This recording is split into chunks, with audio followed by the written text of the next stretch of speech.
Ассалаумағалейкум, Қазбет YouTube арнасының құрметті көрермендері. Бүгін сіздерге аша тұяқты малдардың, яғни көп қарынды күйіс қайтаратын жануарлардың ас қорыту жүйесімен таныстыруды жөн көріп отырмын. Себебі, егер сіз өзіңіздің ұстап отырған малыңыздың ас қорыту жүйесін толық түсінсеңіз, онда дұрыс азықтандыра аласыз. Егер сіз малыңызды дұрыс азықтандыра алмасаңыз және ас қорыту жүйесін дұрыс түсінбеген болсаңыз, төтенше жағдайларда дұрыс көмекте көрсете алмайсыз. Сол себепті әрбір мал ұстайтын адам өзінің ұстап отырған малының ас қорыту жүйесін толық түсінгені дұрыс. Сол себепті сіздерге пайдалы болады деген мақсатта сиыр малының ас қорыту жүйесін таныстыруды жөн көріп отырмын. Экранға назар аударыңыздар. Ең алдымен сиыр жеген азығын жұмыршақ қарынға түсіріп, жұмыршақ қарын оны таз қарынға, яғни үлкен қарынға жөнелтеді. Осылайша сырттан жеген азығының барлығын үлкен қарынға жинайды. Сырттан келетін барлық азықтықты жеп болғаннан кейін үлкен қарын азықтықты біртіндеп жұмыршақ қарынға жөнелтеді.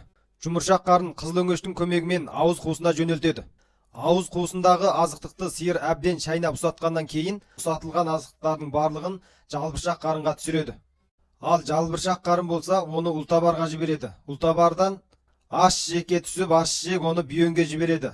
Осы бүйенде пайдалы микроорганизмдердің арқасында ыдырап, ол тоғышекке түседі. Тоғышекке түскеннен кейін тігішекке түсіп, сол арқылы сыртқа шығып кетеді. Әрине, бұл жерде әрбір қарынның өзінің атқаратын әртүрлі ролы болады. Біздің айтып отырғанымыз жеген азықтықтың рет тәртібі бойынша қай жерден қай жерге баратын туралы айттық. Келесі санда әрбір қарынның өзінің ролы туралы айтатын боламын.